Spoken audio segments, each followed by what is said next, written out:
Orang tua kandungku kehilangan putri mereka selama 17 tahun dan sekarang dia telah kembali. Ibu memeluknya erat-erat, terus memanggilnya, sayangku, sayang ibu, tetapi matanya terpaku padaku, sengaja menunjukkan kepolosan. Sekarang aku sudah kembali, bukankah seharusnya kakak kembali ke rumah kakak? Dia pikir aku adalah pencuri yang diadopsi hanya untuk menikmati kehidupan mewah yang seharusnya menjadi miliknya. Namun, dia tidak menyadari bahwa ketika dia mengucapkan kata-kata itu, seluruh rumah langsung terdiam. Citra Dewi adalah putri kandung orang tuaku. Sejak kecil, dia diculik dan dijual ke daerah pegunungan terpencil. Baru hari ini dia ditemukan dan dibawa pulang. Aku baru saja selesai bermain bisbol dan memasuki pintu ketika aku mendengar isak tangis dari dalam rumah. Saat masuk, kulihat ibu memeluk seorang gadis, menangis tak terkendali. Ayah berdiri di samping mereka, seorang pria tinggi 1,80 meter dengan mata merah. Ibu, dengan suara serak, berkata, akhirnya ibu menunggumu, sayang. Kamu tidak tahu betapa menyesalnya ibu telah menitipkanmu kepada pengasuh itu. Saat itu, aku langsung memahami identitas gadis itu. Orang tuaku pernah memiliki seorang putri kandung. Saat itu, mereka sedang membangun bisnis, sibuk dan tidak punya waktu untuk merawatnya, jadi mereka menyewa seorang pengasuh. Mereka pergi pagi pulang malam, bahkan tidak punya banyak waktu bersama anak mereka, dan tidak tahu bahwa pengasuh itu adalah seorang pedagang anak. Ketika anak itu berusia 4 tahun, dia dijual oleh pengasuhnya. Mereka telah mencari selama bertahun-tahun, tetapi sia-sia. Tiba-tiba, suara lemah menarikku kembali ke kenyataan. Siapa orang ini? Aku mendongak dan melihat matanya menatapku lekat-lekat. Tanpa sadar aku mengerutkan kening. Tatapannya membuatku merasa tidak nyaman, tetapi dia malah meringkuk seolah ketakutan, lalu bersembunyi di pelukan ibu. Ibu menepuk punggungnya untuk menenangkan, lalu tersenyum dan berkata, jangan takut, ini kakakmu. Ibu kembali menatapku dan memperkenalkan, Hani, ini adikmu, Citra. Dia ragu-ragu beberapa detik, melirikku dengan hati-hati. Tapi aku ingat aku tidak punya kakak. Ibu berkata, Hani adalah aku tersenyum memotong, kakak diadopsi oleh ayah dan ibu. Oh, begitu. Suaranya mengecil, bergumam tanpa emosi, ayah dan ibu sudah punya anak lain? Ibu segera memeluknya erat-erat, penuh belas kasihan. Citra, punya kakak bukan hal buruk, akan ada orang lain di rumah yang mencintaimu. Citra Dewi menunduk, wajahnya muram, air mata perlahan mengalir dari sudut matanya. Aku pikir ayah dan ibu hanya mencintaiku. Kenapa aku harus berbagi cinta ayah dan ibu dengan kakak? Sekarang aku yakin, perasaan tidak nyaman di hatiku bukanlah ilusi. Dia benar-benar menunjukkan permusuhan yang jelas terhadapku, tetapi itu bisa dimengerti. Dia pasti telah melalui banyak penderitaan di luar sana, dan ketika dia kembali, melihat orang tua kandungnya merawat anak lain dengan penuh perhatian, dia pasti merasa tidak nyaman. Aku baru saja akan menjelaskan. Citra, sebenarnya kakak adalah... Tetapi Citra Dewi tiba-tiba menangis lebih keras. Bukankah seharusnya aku tidak kembali? Sekarang aku telah mengganggu kehidupan bahagia keluarga kakak, bukan? Ayah langsung panik. Citra, omong kosong apa yang kamu bicarakan? Ayah dan ibu sudah menunggu hari kamu kembali selama bertahun-tahun. Kamu kembali membuat ayah dan ibu terlalu bahagia. Orang tua mana yang ingin anaknya menderita di luar sana? Citra Dewi dengan lemah menatap ayah. Benarkah? Tentu saja, jawab ayah dengan tegas. Mendengar jawaban yang meyakinkan itu, dia tersenyum di antara air mata, lalu memeluk ayah erat-erat, menyandarkan kepalanya pada ayah dengan intim. Terima kasih, ayah. Baik ayah maupun ibu menghela napas lega, tetapi pada detik berikutnya dia tiba-tiba bertanya, sekarang aku sudah kembali, bukankah seharusnya kakak kembali ke rumah kakak sendiri? Ruangan tiba-tiba hening, hanya terdengar napas pelan semua orang. Matanya yang penuh harap tertuju pada ibu. Ibu tanpa sadar menghindari tatapannya. Ayah berpura-pura menyeruput teh untuk menghindari perhatian. Citra Dewi akhirnya menyadari ada sesuatu yang tidak beres, wajahnya menunjukkan sedikit kepanikan. Ayah, apakah aku salah bicara? Tetapi aku sempat melihat ketidakpuasan di matanya, yang membuatku sedikit terkejut. Ayah batuk kecil. Punya 2 anak perempuan di rumah, saat di luar ayah akan lebih bangga, jadi biarkan saja begitu. Ibu juga cepat-cepat menimpali, benar, kamu baru pulang. Jika ada yang tidak kamu mengerti, tanyakan saja pada kakak Hani. Rupanya Citra Dewi tidak menyangka permintaannya akan ditolak begitu tegas. Dia tanpa sadar menatapku. Aku tersenyum tipis. Baiklah, sambil mencengkeram erat tongkat bisbol, aku berbalik dan berjalan keluar rumah. Dari belakang, suara ibu terdengar panik. Hani, Hani. Aku berjalan lurus ke rumah tetangga, membuka kunci dengan sidik jari, dan masuk tanpa ragu. Rumah ini adalah tempat di mana bibi dan pamanku tinggal secara nominal, tetapi sebenarnya mereka adalah orang tua kandungku. Benar, aku adalah anak yang diadopsi oleh orang tua kandungku, jadi ketika Citra Dewi menunjukkan permusuhan kepadaku, meskipun aku bisa mengerti, aku sama sekali tidak merasa berutang apapun padanya. Ingatlah, orang yang kehilangan putri kandungnya saat itu adalah bibi kandungku. Dia sangat putus asa hingga berlutut di depan ibu kandungku, memohon agar bisa mengadopsi aku. Ibu kandungku awalnya tidak setuju. Dia telah melahirkan 3 putra dan baru saja mendapatkan seorang putri sepertiku. Bagaimana dia bisa dengan mudah menyerahkan anaknya kepada orang lain? Tetapi bibi dan pamanku setuju untuk membeli rumah tepat di sebelah rumah kami. Dan selama pencarian panjang untuk putri mereka yang hilang, mereka hampir gila, kurus kering hingga tidak berbentuk manusia. Akhirnya ibu kandungku luluh dan setuju. Namaku Siti Hani, mengikuti nama ibu kandungku, dan Hani di tengah adalah nama ayah kandungku. Ini adalah satu-satunya permintaan yang diajukan ibu kandungku saat menyerahkan aku kepada bibi kandungku untuk diadopsi. Oleh karena itu, orang-orang yang tidak tahu cerita sebenarnya di luar sana bergosip bahwa bibi dan pamanku sangat mencintai satu sama lain hingga membiarkan satu-satunya putri mereka memakai nama ibu.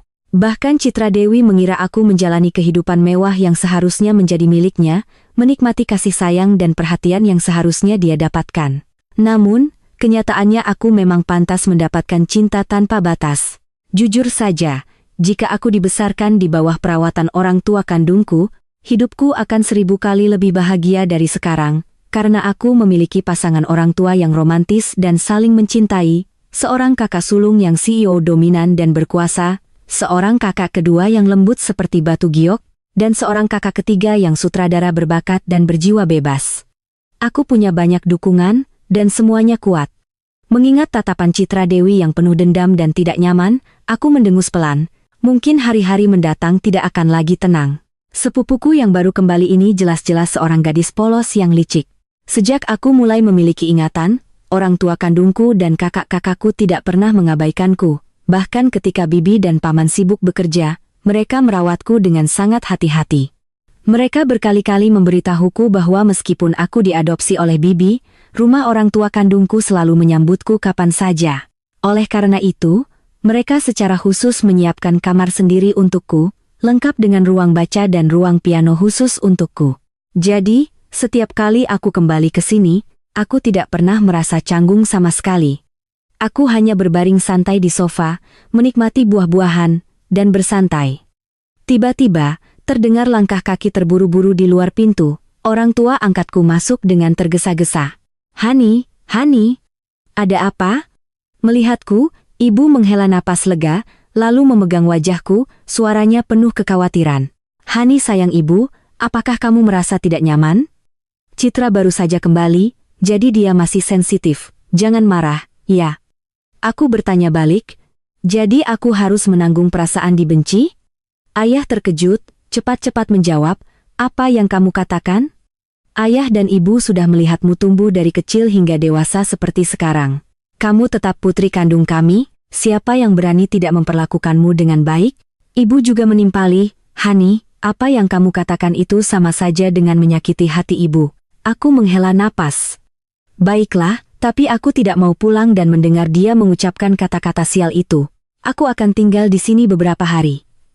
Keduanya, ayah dan ibu, serentak berkata, tidak boleh, kamu harus pulang bersama ibu. Ibu tidak tenang meninggalkanmu di sini.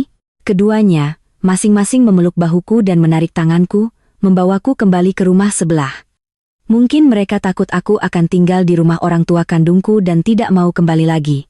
Jelas Citra Dewi belum sepenuhnya mendapatkan perhatian mereka. Aku menunduk. Sebenarnya, tindakan kepergianku hanyalah sebuah ujian. Aku ingin melihat apakah setelah mereka menemukan putri kandung mereka, mereka tidak lagi membutuhkanku. Tapi sepertinya aku terlalu banyak berpikir, dan mungkin seseorang juga terlalu melebih-lebihkan dirinya sendiri.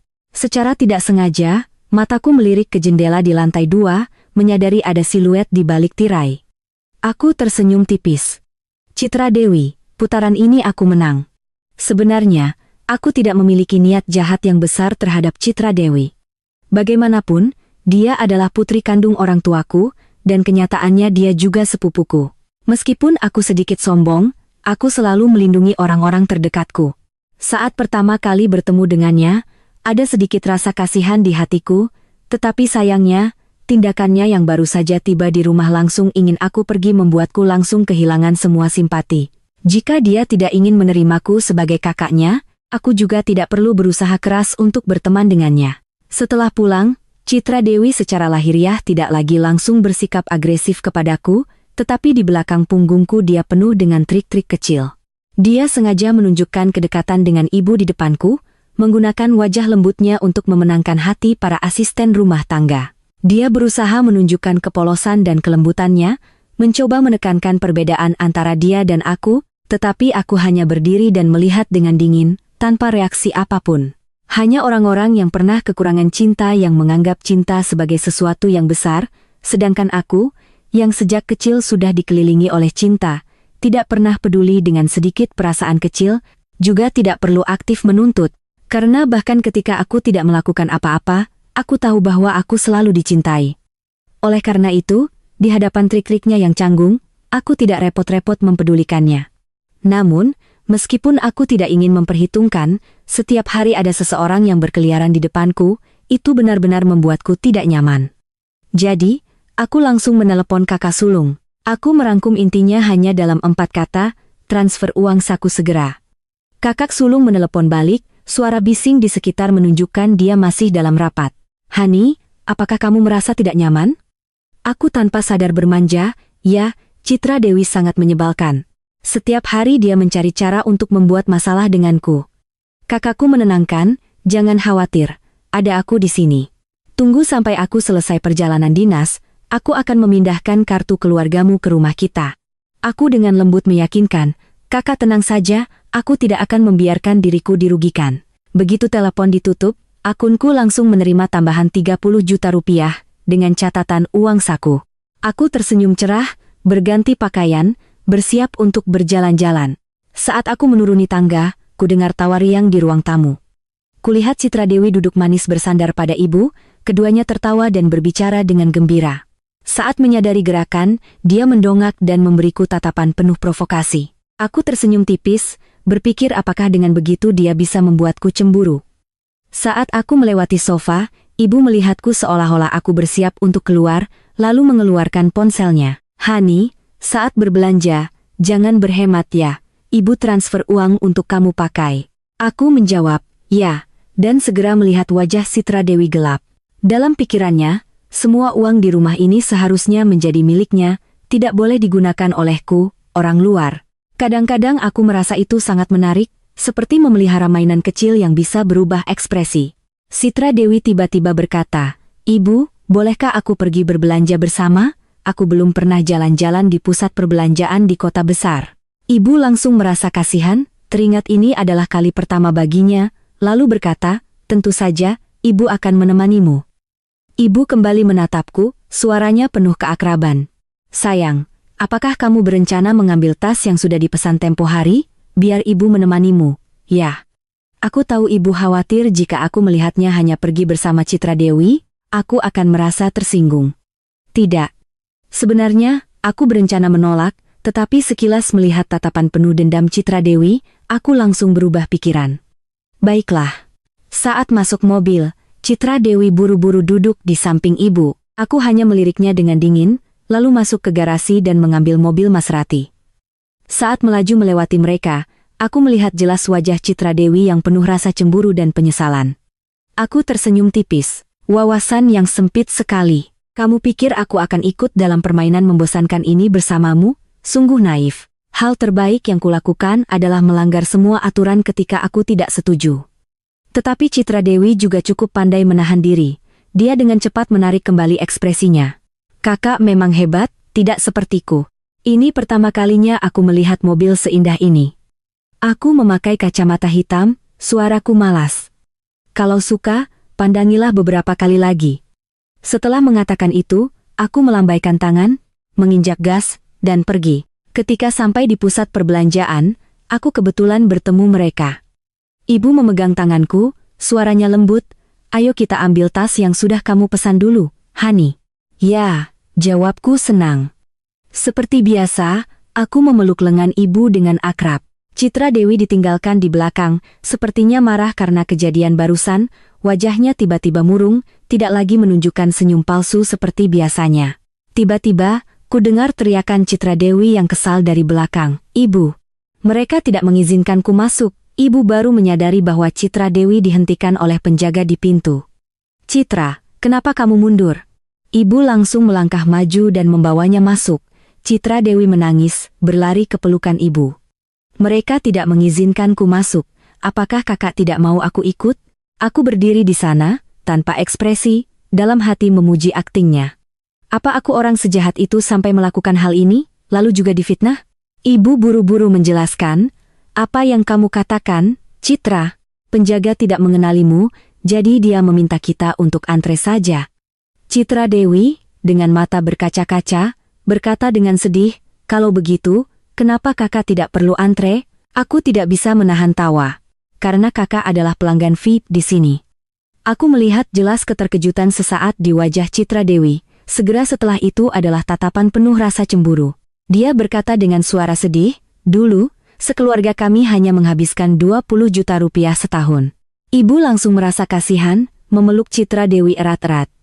"Citra, kamu pasti sudah banyak menderita." Citra Dewi menjawab dengan lembut, "Tidak apa-apa, Ibu. Asal bisa bertemu Ibu lagi, aku sudah senang." Aku berdiri di samping, dalam hati berpikir, keahliannya berpura-pura polos dan manis memang tidak buruk. Tapi aku memotong suasana haru dengan senyum tipis. "Citra, sekarang kamu tidak perlu menderita lagi. Uang sakumu setiap bulan sudah berlipat ganda." Citra Dewi menjawab dengan nada penuh kebenaran, "Kakak, bagiku uang tidak penting.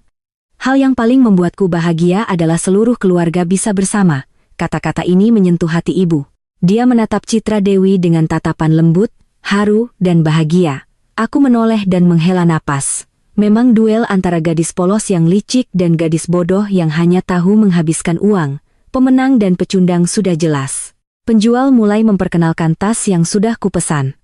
Citra Dewi berdiri di samping, terlihat ingin menyentuh tas itu tetapi tidak berani, menunjukkan pose yang sangat hati-hati. "Tas ini harganya tidak murah, ya?" Aku menjawab singkat, "Heme." Citra Dewi tiba-tiba menatapku, ragu-ragu, lalu berkata, "Kakak, sebenarnya di dunia ini masih banyak anak-anak miskin seperti aku. Mereka tidak cukup makan, tidak cukup pakaian, sangat menyedihkan." Aku bertanya balik, "Lalu?" Dia sepertinya tidak menyangka aku akan begitu blak-blakan, lalu dengan suara rendah memohon, "Jadi, bisakah kakak tidak membeli tas ini? Sebaliknya, sumbangkan saja uangnya untuk anak-anak itu?" Sebelum aku sempat bereaksi, penjual sudah angkat bicara. Penjual yang biasanya tenang itu kini menunjukkan kegembiraan yang jarang terjadi. "Nona, Anda mungkin bukan pelanggan kami. Tas ini edisi terbatas, jika dilewatkan, tidak akan ada kesempatan untuk membelinya lagi. Lagi pula, bagi Nona Hani, ini hanyalah aksesori kecil." Setelah mendengar perkataan penjual itu, wajah Citra Dewi langsung memerah. Aku menatap dingin ekspresi canggungnya, tanpa sedikit pun rasa kasihan. Aku pernah membaca banyak tentang kehidupan anak-anak miskin di daerah terpencil. Kondisi hidup mereka sangat buruk, dan kondisi pendidikan juga kurang. Jika mereka perempuan, mereka sering dinikahkan sejak usia sangat muda. Saat itu, orang tuaku masih mencari putri kandung mereka yang hilang, dan setelah mengetahui kondisi ini, aku juga mulai susah tidur. Aku sering bermimpi tentang seorang gadis kecil dengan wajah kabur, dipukuli, diintimidasi.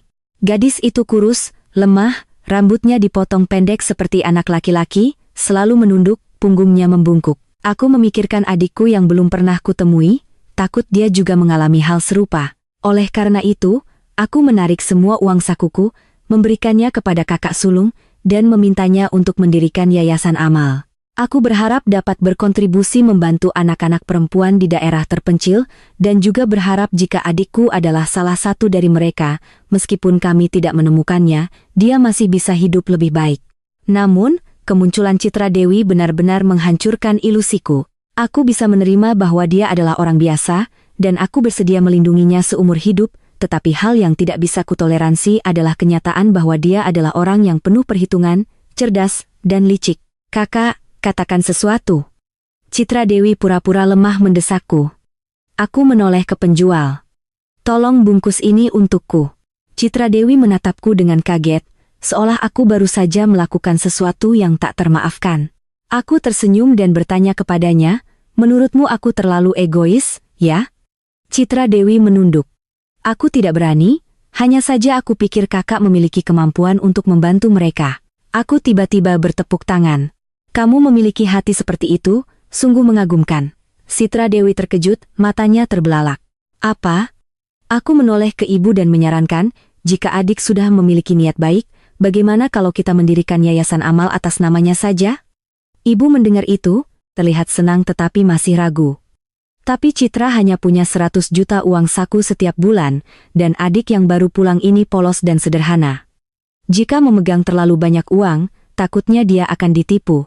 Sekarang dia punya niat baik ini, mengapa tidak biarkan dia melakukan amal dan mengumpulkan pahala untuk dirinya sendiri saja? Aku dengan santai menyeruput teh, lalu menambahkan, anggap saja sebagai pengumpul pahala untuknya. Ibu akhirnya berhasil dibujuk olehku. Citra Dewi jelas bingung melihat ibu dan aku dengan mudah memutuskan penggunaan uang sakunya. Dia membuka mulutnya untuk mengatakan sesuatu, tetapi takut merusak citra mulia yang sedang dia coba pertahankan, jadi dia mencoba melibatkanku. Kalau begitu, kakak juga harus mendirikan yayasan amal. Aku tersenyum, mataku menyipit. Kakak sudah lama mendirikan yayasan amal untuk membantu anak-anak perempuan miskin di daerah terpencil. Setiap tahun, yayasan itu mengeluarkan miliaran rupiah. Aku masih tersenyum. Jika ada yang tidak kamu mengerti, tanyakan saja pada kakak. Wajah Citra Dewi pucat. Benar, berdiri di puncak dan menggunakan uang orang lain untuk beramal memang mudah, tetapi kamu sendiri juga harus mengeluarkan sedikit. Sejak hari itu, Citra Dewi tidak lagi sembarangan membuat masalah denganku. Aku juga merasa lega dan tidak peduli lagi padanya. Selama dia tidak membuat keributan, aku sementara bisa menoleransi berada di ruangan yang sama dengannya. Tetapi jelas aku terlalu meremehkannya. Kakak ketiga mengirim pesan kepadaku, mengatakan dia telah mengirim hadiah ke rumah, dan secara khusus memesan 2 kartu bank dengan gambar pemandangan tempat syutingnya, setiap kartu berisi 5 miliar rupiah. Ketika aku turun untuk mengambil hadiah, aku menemukan Citra Dewi sudah ada di ruang tamu. Dia dengan gembira memegang gunting, hampir setengah dari kotak hadiah sudah dia bongkar. Wajahku langsung berubah. Untuk pertama kalinya, aku benar-benar marah. Siapa yang mengizinkanmu menyentuh ini? Citra Dewi menggigit bibirnya. Kakak marah kenapa? Aku sedang bicara tentang hadiah yang kakak bongkar. Wajahnya menunjukkan sedikit kekeras-kepalaan. Aku dengar dari Ibu Wati ini hadiah dari sepupu untuk kita berdua, bukan hanya kakak. Aku tertawa dingin, melirik asisten rumah tangga yang menunduk malu. Memang hadiah dari sepupu, tapi tidak ada bagianmu. Tidak mungkin. Citra Dewi langsung membantah. Begitu banyak hadiah, bagaimana mungkin tidak ada bagianku?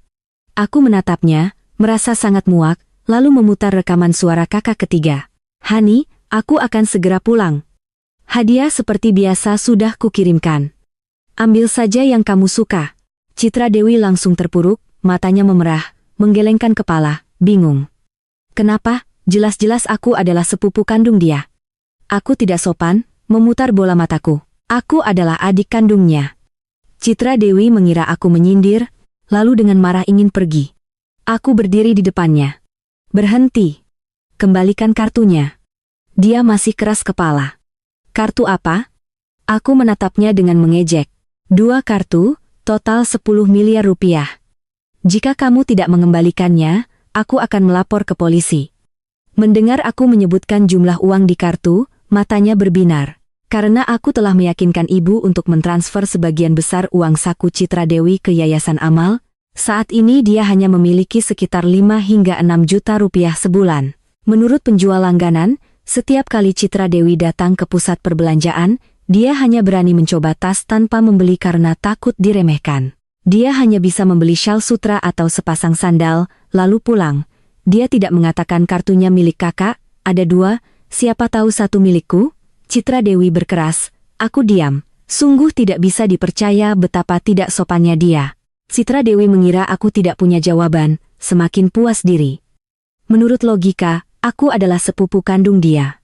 Bukankah kakak mendapatkan semua ini berkat aku? Aku tersenyum tipis. Uang kakakku hanya untuk kupakai. Menurutmu kamu siapa?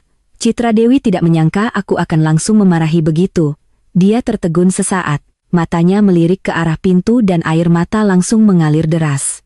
Ada apa? Ayah dan ibu baru saja masuk rumah, melihat pemandangan ini, langsung bergegas mendekat. Citra Dewi melompat ke pelukan mereka, menangis terisak-isak hingga hampir pingsan. Orang yang tidak tahu pasti mengira aku telah melakukan sesuatu padanya. Aku mendengus menghina. Seenaknya membongkar hadiahku lalu pura-pura terluka. Citra Dewi, dengan mata merah, terisak-isak. Ibu, sepupu tidak memberiku hadiah, hanya memberinya hadiah, apa aku benar-benar tidak dicintai siapapun? Aku mengangguk tegas. Ya, benar. Ibu menoleh menatapku dengan sedikit terkejut. Hani, benarkah kakak ketigamu tidak memberi apapun pada Citra? Dalam ingatan ibu, kakak ketigaku, meskipun agak nakal, selalu bersikap sangat bijaksana terhadap semua orang. Aku mengangkat bahu. Mungkin dia tahu tentang kejadian sebelumnya ketika aku pulang. Begitu ayah dan ibu selesai bicara, mereka terlihat tidak nyaman. Ayah, seorang yang jujur, langsung berkata, itu benar, ayah. Citra Dewi menatap ayah dengan tatapan tidak percaya. Ibu juga dengan lembut menjelaskan, Citra, sejak kecil sepupumu selalu menganggap Hani sebagai harta. Terakhir kali, kamu dan Hani sempat ada sedikit konflik, jadi dia tidak menyukaimu, itu hal biasa. Aku berdiri di samping, hampir tertawa terbahak-bahak karena kejujuran ayah dan ibu. Wajah Citra Dewi saat itu menjadi hitam seperti arang yang baru digali, jika disentuh pasti akan hancur. Ibu, sepupu juga mengirimkan kartu bank untuk kakak. Aku dengar ada sampai 10 miliar rupiah. Citra Dewi ragu-ragu berkata pelan, bukankah terlalu banyak kakak menerima uang sebanyak ini? Lagi pula dia bukan adik kandung sepupu. Setelah mendengarku, aku hanya tersenyum dalam hati. Kebetulan sekali, aku memang adik kandungnya. Ayah dan ibu terkejut oleh kalimat terakhirnya, ekspresi lembut mereka langsung berubah. Ibu dengan suara tegas, omong kosong apa yang kamu bicarakan? Kakakmu akan selalu menjadi bagian dari keluarga ini. Ayah juga menunjukkan keseriusan. Ketiga kakak sepupumu sejak kecil sudah menyayangi Hani seperti harta. Setiap bulan mereka mengirimkan uang saku untukmu. 10 miliar rupiah itu bukan hal besar. Aku menatap lurus ke wajah Citra Dewi. Jelas dia sangat bingung. Wajahnya yang semula anggun kini menunjukkan berbagai emosi campur aduk antara kebingungan, kecemburuan, dan ketidaknyamanan, terlihat tidak enak dipandang sama sekali. Bibirnya bergetar 2 kali, tetapi akhirnya dia tidak berani mengatakan apa-apa lagi. Melihat ayah dan ibu mengerutkan kening, aku hanya berdiri di samping mengamati dan merasa dia sangat bodoh. Bagaimanapun, aku dibesarkan oleh orang tua kandungku sejak kecil, meluangkan banyak waktu dan kasih sayang. Ikatan keluarga ini sangat dalam. Meskipun dia memiliki hubungan darah, dia tidak bisa menggunakan hubungan darah itu untuk meyakinkan orang tua kandungku agar mengusirku. Setelah Citra Dewi ditegur dan terdiam, aku menoleh menatap asisten rumah tangga di sampingku. Bidarmi sudah bekerja di rumah ini bertahun-tahun, tapi sepertinya kesehatannya sudah tidak baik lagi. Bibi ambil gaji Bibi dan pulanglah untuk beristirahat. Asisten rumah tangga yang semula tenang itu langsung mendongak, matanya penuh keterkejutan. Nona tidak bisa memecat saya. Kenapa tidak? Aku memiringkan kepala bertanya. Dia langsung menoleh memohon bantuan ayah dan ibu. Tuan dan Nyonya, tolong bantu saya. Ibu, dengan suara dingin, jika Hani sudah memutuskan untuk memecatmu, cepatlah berkemas dan pergi. Ayah mendekat, memeluk bahuku. Hani, jangan pedulikan orang-orang seperti ini, marah karena mereka tidak pantas. Aku dengan santai melirik asisten rumah tangga lainnya, mereka semua menunduk, tidak ada yang berani menatapku langsung, sangat bagus, semua tahu tempatnya. Setelah semuanya beres, aku sendirian di ruang tamu untuk memeriksa hadiah-hadiah itu. Barang-barangku, meskipun aku tidak membutuhkannya, orang lain tidak boleh seenaknya menyentuhnya. Setelah selesai memeriksa, aku memeluk hadiah-hadiah itu kembali ke kamarku, dan tanpa sengaja ku dengar para asisten rumah tangga membicarakan Citra Dewi. Memang orang yang berasal dari keluarga kecil, tidak ada wibawanya sama sekali. Benar, berani-beraninya bersaing dengan Nona. Menurutku, dia tidak sebanding dengan sehelai rambut Nona. Aku mengenali mereka, orang-orang yang biasanya Citra Dewi panggil kakak atau bibi, dan bersikap sangat akrab dengan mereka. Tiba-tiba Citra Dewi melesat dari sudut, menjambak rambut kedua wanita itu. Dua pelakor ini, biasanya aku memperlakukan kalian tidak baik, ya? Berani-beraninya kalian membicarakanku seperti itu. Ketiganya dengan cepat terlibat perkelahian. Aku berdiri dari jauh, bersandar ke dinding, mengamati dengan senang hati, sambil mengeluarkan ponselku untuk merekam adegan ini. Ketika perkelahian itu berakhir, Citra Dewi sendirian memukuli kedua asisten rumah tangga itu hingga kepala mereka berdarah. Melihatku memegang ponsel dan merekam seluruh adegan, dia langsung panik. Kakak sengaja mengatur mereka untuk mencelakaiku. Aku menggelengkan jari telunjukku. Salah. Kamu sendiri yang terlalu pintar, sampai-sampai jadi bodoh. Kamu pikir memperlakukan asisten rumah tangga dengan lembut akan membuat mereka setia dan membantu? Tentu saja tidak. Orang-orang yang tinggal di sini adalah orang-orang cerdas yang tahu bagaimana mengikuti kekuasaan untuk bertahan hidup. Hanya menyenangkan orang lain dengan kata-kata manis hanya akan membuat mereka menertawakanmu di belakangku. Aku dengan baik hati mengingatkan. Adik, jangan lupa posisi kakak. Hal terpenting yang perlu kamu lakukan sekarang adalah berusaha menyempurnakan diri. Apa gunanya menjilat asisten rumah tangga? Yang terpenting adalah tahu bagaimana memanfaatkan sumber daya yang ada untuk menutupi kekurangan yang seharusnya sudah kamu pelajari sejak kecil. Kakak tidak perlu khawatir tentang urusanku. Wajah Citra Dewi menunjukkan sedikit rasa malu. Kenapa kakak yang kaya raya malah meremehkan orang lain? Aku terkejut. Untuk pertama kalinya, aku menatapnya dengan serius, lalu berkata, kamu benar-benar harus memeriksakan otakmu. Setiap pewaris perlu memiliki kemampuan dan kualitas yang cukup dalam banyak aspek. Ini tidak hanya memengaruhi perkembangan pribadi, tetapi juga menentukan masa depan seluruh bisnis keluarga. Oleh karena itu, meskipun aku dimanjakan sejak kecil, semua yang perlu kupelajari tidak ada yang kurang. Citra Dewi, begitu kamu kembali ke rumah ini, kamu tidak bisa hanya berhenti pada pemikiran orang biasa yang hanya fokus pada keuntungan kecil. Dia nanti akan menjadi pemimpin perusahaan. Satu keputusannya bisa memengaruhi kehidupan banyak keluarga karyawan. Tanggung jawab di pundaknya sangat besar, tetapi saat ini dia bahkan belum mencapai persyaratan minimum. Seorang pengusaha yang baik perlu membuat strategi yang visioner dan prospektif. Belajar adalah satu-satunya cara untuk menjaga rasionalitas dan ketenangan, sekaligus merupakan jalan yang tak terhindarkan untuk meningkatkan kesadaran dan keterampilan. Aku benar-benar kecewa. Awalnya aku berpikir, meskipun kamu tidak pintar, setidaknya kamu punya ambisi. Ambisi bagi kita bukanlah hal buruk. Citra Dewi menatapku dingin. Aku melanjutkan, tapi selain itu, kamu juga kejam dan bodoh. Citra Dewi gemetar, menggigit bibirnya erat-erat, tidak mengatakan apa-apa.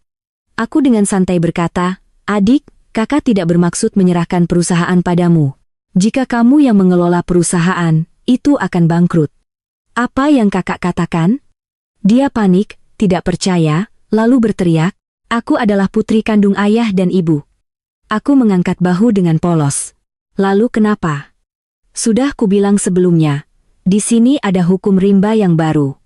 Jika kamu hanya tahu bersikap manis dan lemah, kamu hanya akan mendapatkan rasa kasihan, bukan rasa hormat. Malam itu, aku secara resmi mengumumkan akan bergabung dengan perusahaan.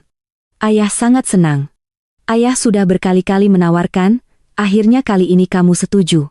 Ibu agak sedih. Jika kamu pergi, ibu akan sangat kesepian. Bukankah adik masih di rumah bersama ibu?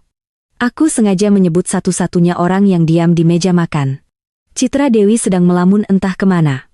Ibu khawatir, mengulurkan tangan ingin menyentuh dahinya. Apa kamu tidak sehat? Dia secara refleks menghindar.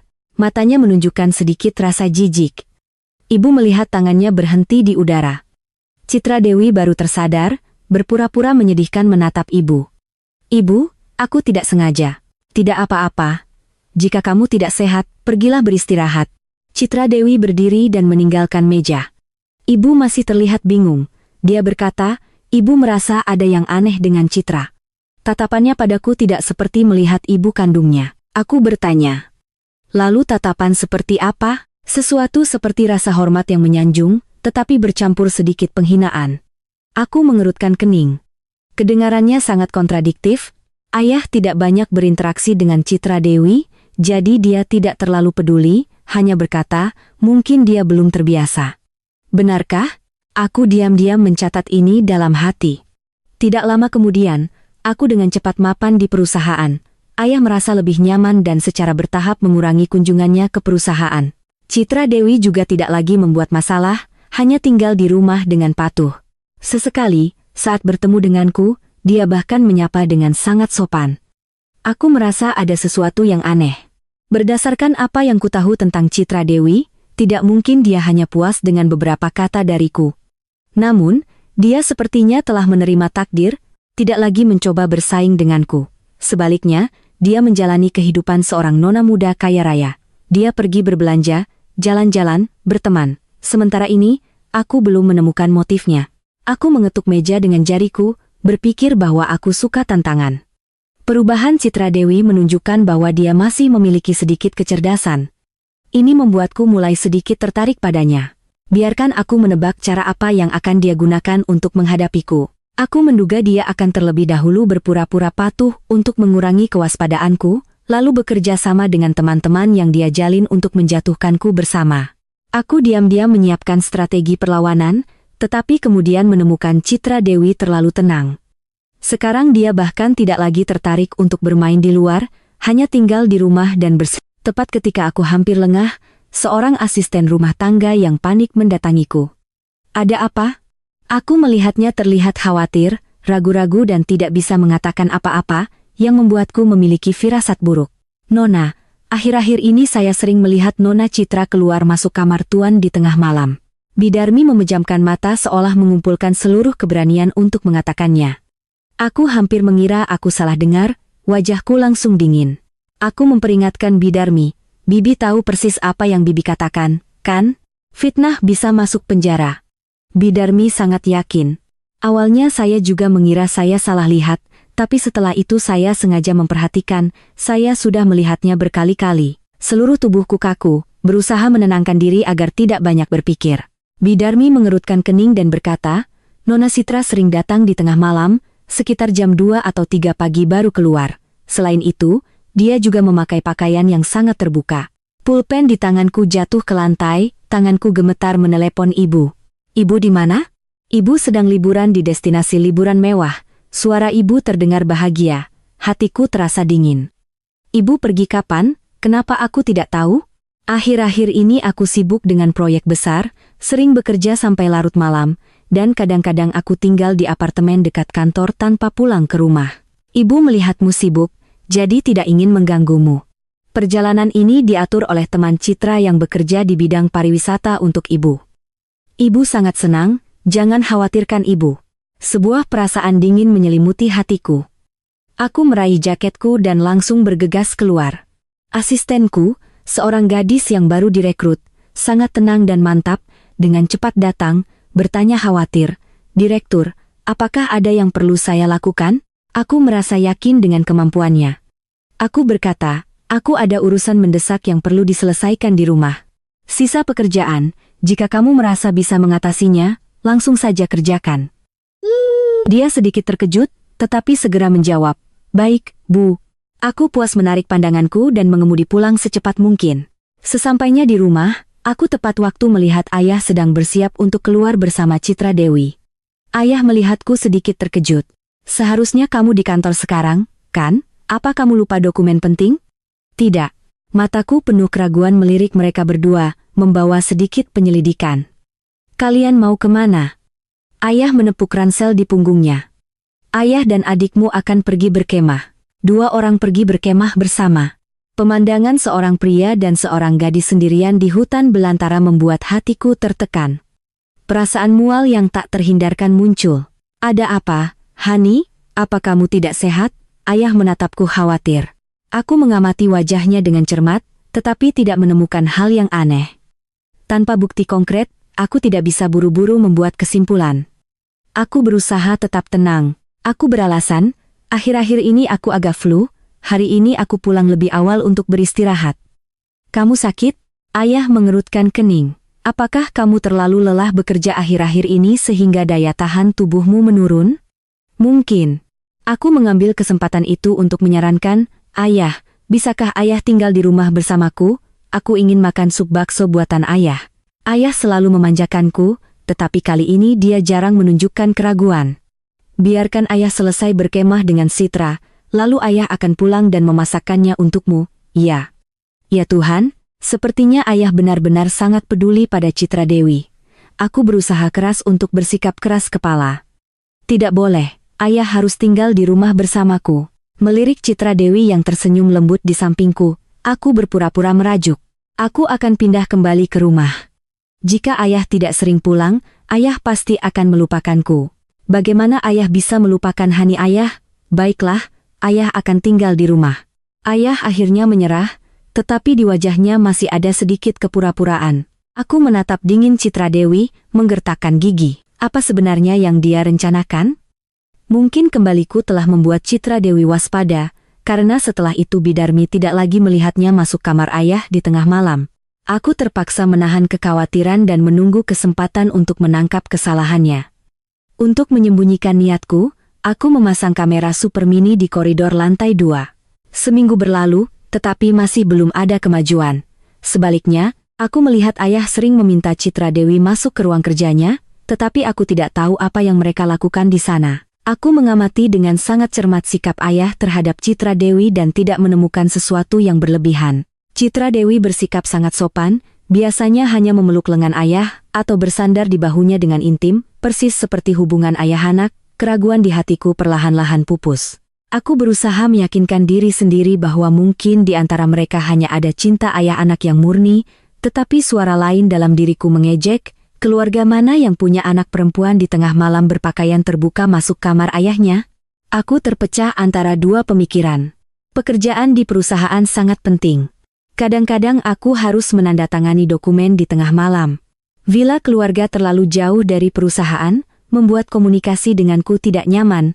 Selain itu, karena urusan di rumah, aku berkali-kali pulang lebih awal, menyebabkan pekerjaan menumpuk. Oleh karena itu, aku memutuskan untuk tinggal di rumah 2 hari lagi, lalu kembali ke apartemen dekat kantor.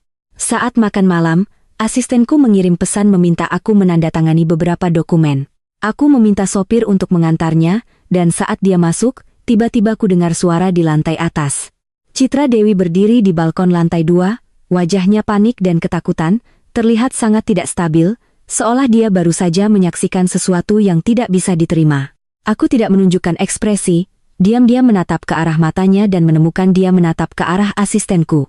Seketika, aku membuat keputusan di kepalaku, tersenyum dan memanggil, Citra, kenapa kamu? Citra Dewi secara refleks menundukkan kepala, jongkok, berpura-pura mengambil sesuatu di lantai. Aku tidak sengaja memecahkan gelas. Kakak jangan pedulikan aku akan segera membersihkannya.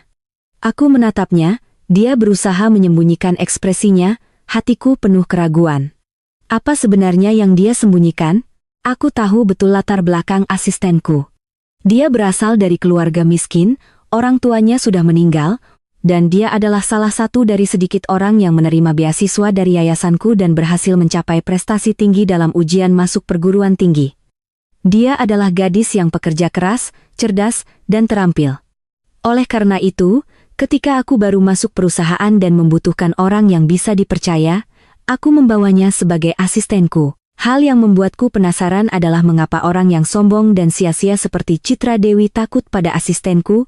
Bahkan dia sepertinya sengaja menghindari asistenku, tidak ingin asistenku melihatnya. Apakah ada rahasia di antara mereka? Setelah menandatangani dokumen, aku menepuk bahu asistenku. Terima kasih, pulanglah dan istirahat, ya. Melihat dia naik mobil, aku langsung mengutus orang untuk menyelidiki hubungan antara Citra Dewi dan asistenku. Tentu saja, aku menemukan sesuatu yang tidak biasa. Ibu angkat Citra Dewi dulunya adalah guru SMA asistenku, tetapi anehnya dia belum mencapai usia pensiun, namun sekarang dia sudah pensiun. Mataku tanpa sadar berhenti ketika melihat foto Citra Dewi saat SMA. Dibandingkan dengan sekarang, kecuali matanya dan beberapa fitur wajah, Citra Dewi di foto dan sekarang terlihat sangat berbeda. Saat aku melihatnya lebih dekat, sebuah kilatan cahaya tiba-tiba muncul di benakku.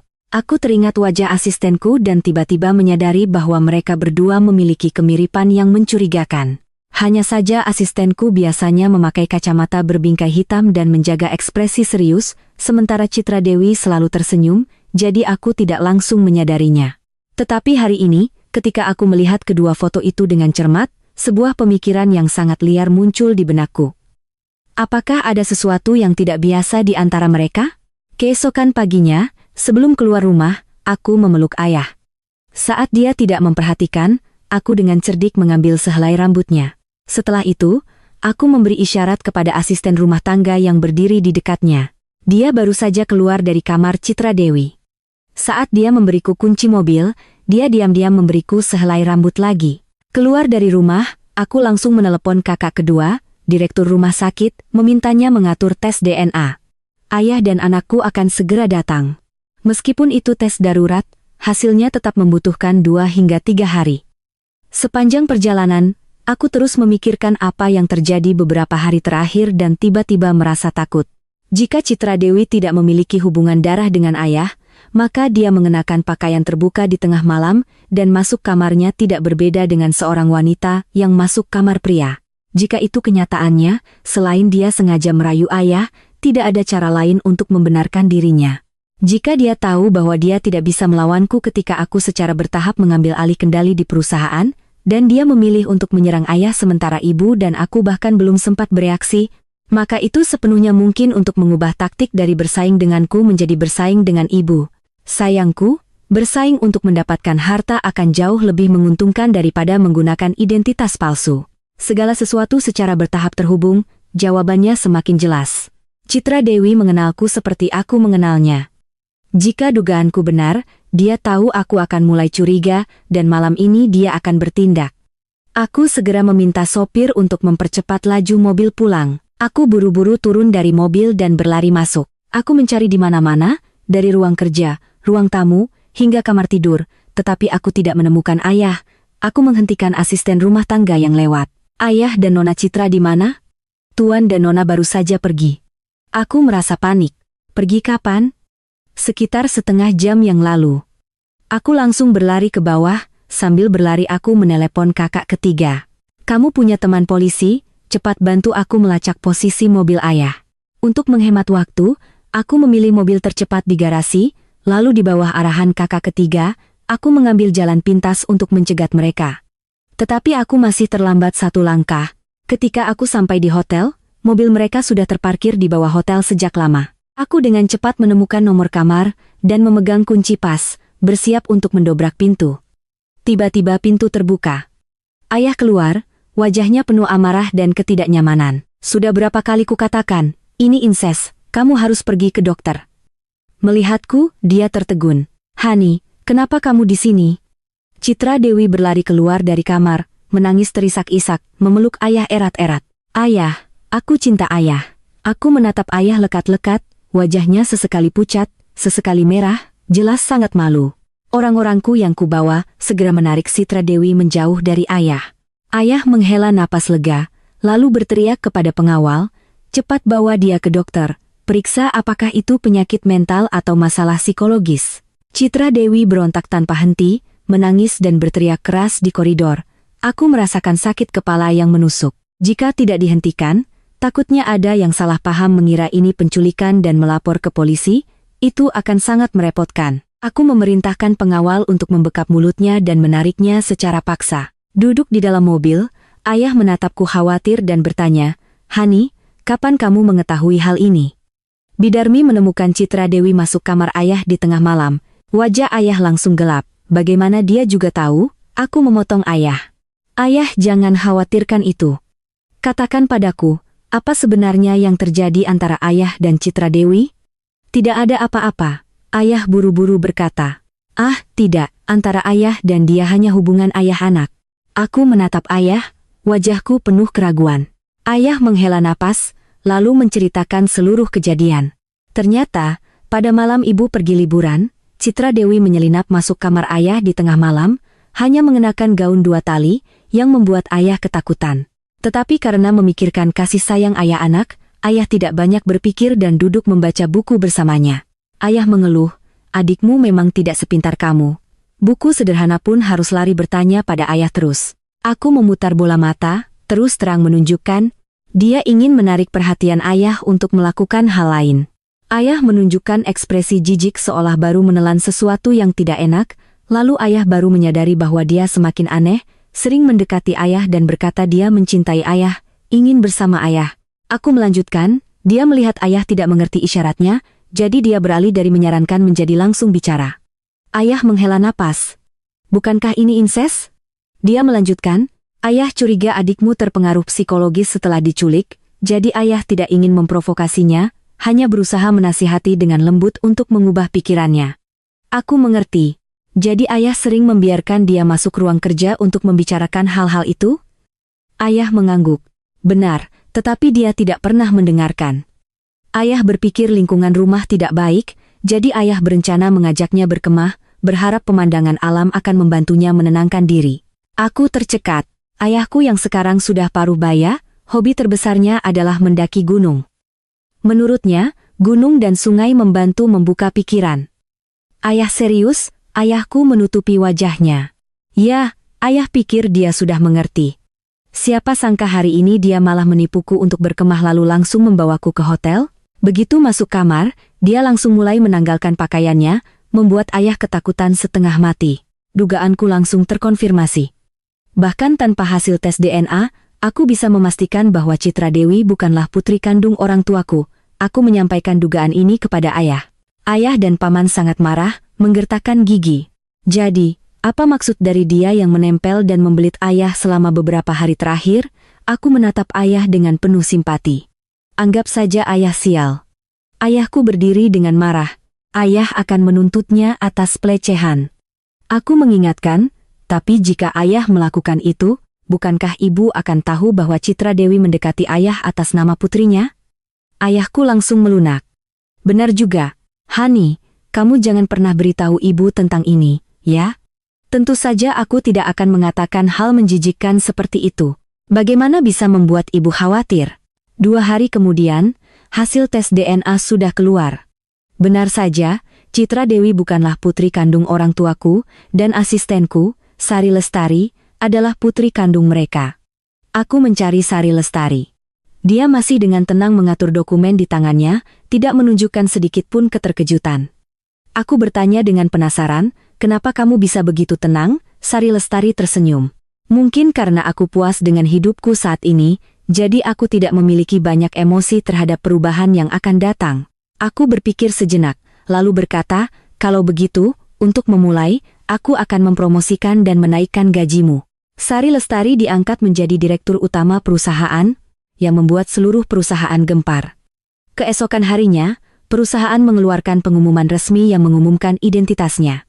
Orang-orang yang tidak tahu mengira dia sengaja memulai dari posisi rendah untuk memahami situasi perusahaan.